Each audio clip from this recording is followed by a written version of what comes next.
Okay, so this video is wondering about how much should, or how, what is the obligation to appreciate life, I guess is the real question. I'm always having this argument with my dad. My dad's had a tough life in some ways, but for the most part, he's had a good life. He grew up in relative poverty. He wasn't as poor as some people, but he lived in Maspeth, Queens, and he moved up to a nicer life than that. I think he was probably lower middle class, but what's hard for him was he lost his mom when he was about my grandmother when he was about 12, I think, or 10, something like that. Um, and he lost his sister, his younger sister, by I think I don't forget how many years younger. She might have been 6 or 7 years younger when I think he was in his mid 20s when she died in a car accident. So that's tough. I mean, losing your mother and your sister at a young age. I mean, that's definitely you know a somewhat difficult hand life is dealt.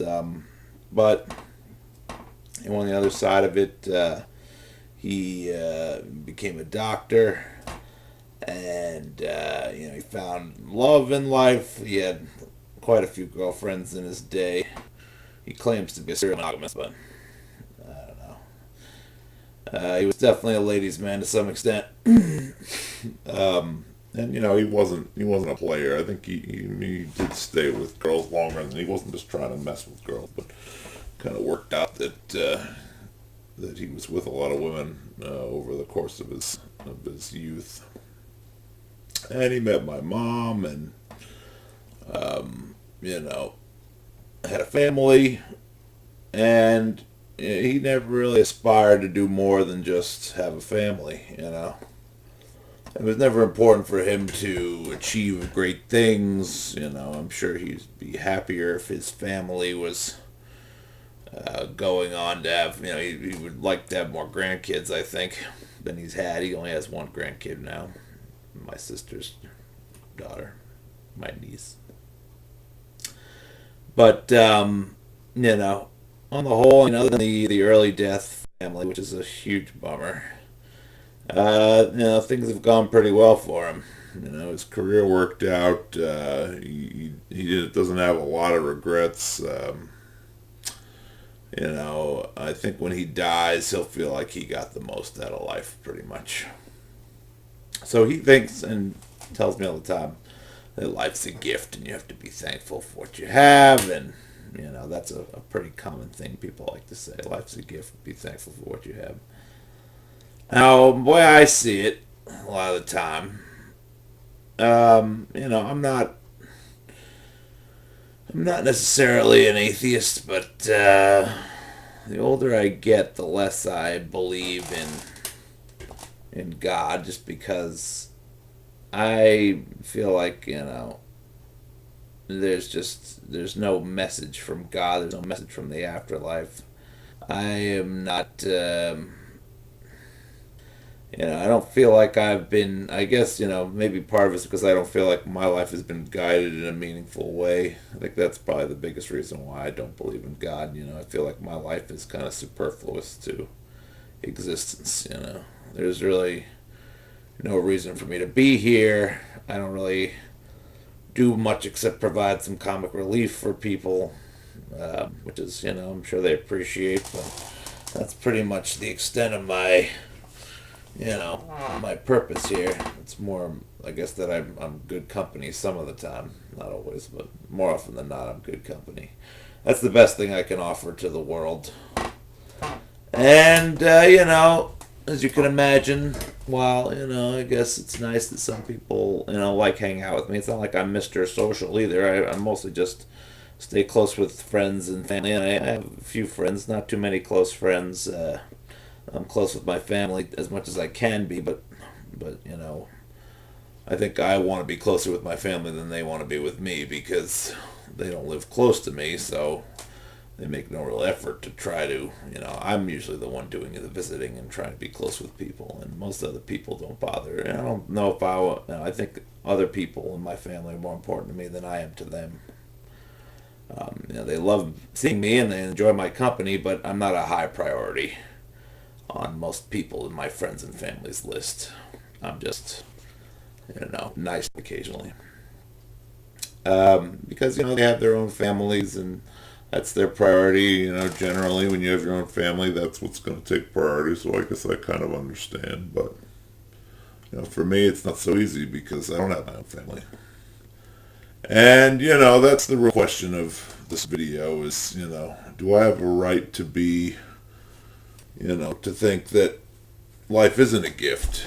Maybe, if there is no God, as, my life experience has led me to believe, because I feel like my life is essentially meaningless.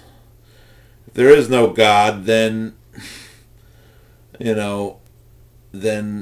that means that there's nothing to be grateful to, you can't be grateful for a random occurrence particularly. You can say you were lucky, but are you, lucky, I guess, to have experienced life at all. But, if you're not satisfied with your life experience, or most of your life is composed of you being, having a lot of regret about either decisions you've made or breaks you didn't get, or,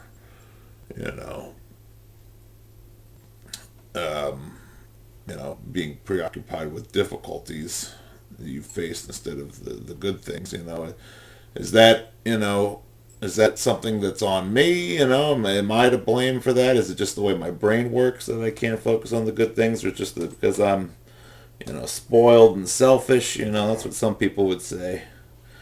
I don't think of myself as spoiled and selfish. I don't think of myself as always, looking at the negatives in the world. I just think I tend to be a realist. I don't know. I feel like I deserved a better fate than what I've gotten, essentially. And it's not so much, there's lots of factors, I'm partially to blame, my parents are partially to blame, society is partially to blame. People like to say everything's on you. I highly disagree. I think some of it's on me. There's no doubt. I could have done different things. I could have made better choices. But, there's also the matter of an incompatibility with my personality and the rest of the world, and, some, genetic, mistakes that happen as I was being formed. And you don't know what brain chemistry, and I have some people in my family who have a history of depression. My sister's has depression a lot, and so I know that what people would say. Well, you're healthy and you have food to eat, and you don't have to sleep in the cold, and people love you, and we're talking about food to eat. That's why I have this. The slow metabolism thing is a real pain. It's not something that's easy to deal with. And maybe it's, as a result of some of my other problems I had when I was young. And that's the thing is, I've suffered a lot too. It's not, there's a lot of good things, but, my suffering is not like the suffering of people who are starving in Africa.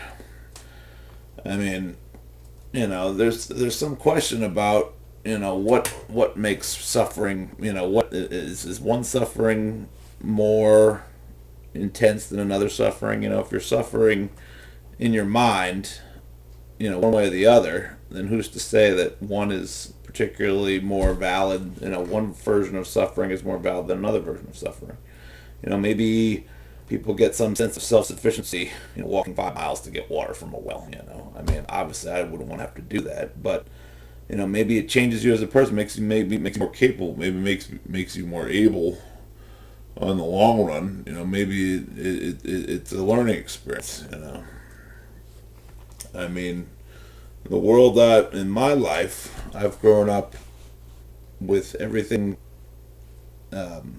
sort of pushing to make me a weaker person. You know, every influence in my life is pushed me towards being weaker, not stronger. And people say, well, you have to, you can take control, you can make the best of it. There's a lot of this talk like, well, you can control your life. And I really think that there's, the people who say those things are generally tend to be successful people because they think, oh, I made the right decisions. You screwed up, but you could be like me if you just made the right decisions. But they don't. People that tell you you're making the wrong decisions don't see how things worked out favorably for them, even if they've had hardships. People may have had hardships, and those hardships still may have worked out favorably for them. There's I remember seeing some guest on the Daily Show at one point who was saying that a lot of prominent figures in the world often lose their parental figures when they're young, because it forces you to be more self-reliant. And while that can be a tragic pain when you're a little kid, if you grow up to be a stronger person for it, you'll be more respected and admired, and maybe you'll have a better, love life, and you'll achieve more. You'll feel like you left a legacy, and it'll make up for some of that. So I'm just saying that, on the surface, things can seem like, well, it can seem like one suffering is obviously, more or less than another. But until you've lived it, you really have no place to judge. And so it really bothers me when people, try to diminish my suffering by saying, well, you don't have it really bad. You could have had this or you could have had that. You don't know a man until you've walked, what is it, 1,000 miles in their shoes or something like that. I guess a mile in their shoes. And, if you'd walked the mile from late 5th grade to, about early 10th grade in my life, I'm not so sure you'd feel so grateful for what you've gone through. Now, a lot of people would also say, well, you're a lot older than that now, you need to get over that. But then people don't realize how profoundly the experiences you have at that age can affect you for the rest of your life. And, it's not even so much that, but things that bothered me then still bother me now. I still have a lot of the same problems now that I had then. People say, well, get over it and move on. Well, maybe I'm just not strong enough to move on. Is that my fault? Should I be stronger? It's like, do I have to be stronger? What if that's just not my personality? What if it's not, if I'm not fated to ever get over my shortcomings and to, be able to live with my regrets. You would have a hard time, living with your regrets too if you had opportunities to, maybe eventually have something considering, an actual, loving relationship with somebody, and you passed on it because you thought it was the right thing to do at the time. And that's happened to a lot of people, I'm sure. But imagine if, you never had a loving relationship. And you'd wonder, it's like there's another thing about this, there's a tunnel vision phenomenon that happens where if you're missing something in your life, it becomes your everything. If you're starving, all you can think about is food. If, if you've been poor all your life, all you can think about is making money. Well, for my life, I have two things. One is, I've always wanted a purpose in life, and I've never felt, I've never been searching for a purpose for a long time, and I'm completely unaware of any purpose for me. That's the first thing. And the second thing is, love. I've never found love. I'm not likely to at this point. I don't want to settle for at this point. The thing is, at this point, if you want to put the past aside and you want to forget your regrets, you just end up settling for what you can get. and you say, well, the past is gone, I'll just do the best I can do. But the best I can do at this part of my life, was watching Benjamin Button. That's what another thing I brought this video on. And it's about, at one point there's the woman who swims the English Channel. Or she tries to swim the English Channel, fails. And, eventually in the long run in the movie, she actually manages to become the oldest woman who, swims the English Channel. And the idea is supposed to be, well, you cannot. There's always time to make of yourself what you want. But that's a very convenient example because many of the things that we dream of doing can't be done when they're older. You can't be an old professional musician. You can't become a professional musician at an older age. It's not going to happen. It's not going to happen. There's a number of other things that I could list. You're never going to win the Nobel Prize if you start studying physics at age 90. I'm sorry. Unless you're some kind of genius, which, most people aren't. That's not going to happen. So, it's like there's this idea that you can always make up for your past, and the reality of the matter is that sometimes you just can't. And it's not always because you're physically incapable. It might be you're mentally incapable. It might be your brain chemistry that doesn't allow you to be capable, or it might just be that you don't want to make up for your past. You just want your past to be better than it was. Because any great achievement I make at this point in my life won't mean the same thing. As I've said in another video, dreams realized at a later age lose their luster. You can still achieve dreams, certainly, as you get older, but they mean less because a big reason for achieving dreams is you want, prestige, you want respect. And people respect people who achieve dreams at a young age. And, unless your dreams are truly revolutionary or mind-blowing, nobody really cares if you achieve your dreams at a later age. And so the whole impetus for achieving the dream in the first place is gone. You can't attract a mate by achieving your dream when you get older because people are not impressed with, you can attract a mate, but they're going to be old also, You can't, attract a wife when you're in your 60s who you're going to have kids with, And that's such an important part of why people go after dreams, to make themselves, an enticing figure on the sexual marketplace. It's like people love to say these things. As usual, people like to candy coat the world. The reality is, pretty grim. But at the same time, I wonder, am I taking it too far? Should I be grateful? People are going to say I should be grateful. I'll tell you right now, I'm grateful for some things. It hasn't been all bad. But on a certain level, I don't mind not bringing a child into the world because, it's to me, it's getting worse as time goes on. I'm gonna make another video about that pretty soon, but there's not a lot I could see in the world as we move into the future that makes life a more positive experience than a negative one.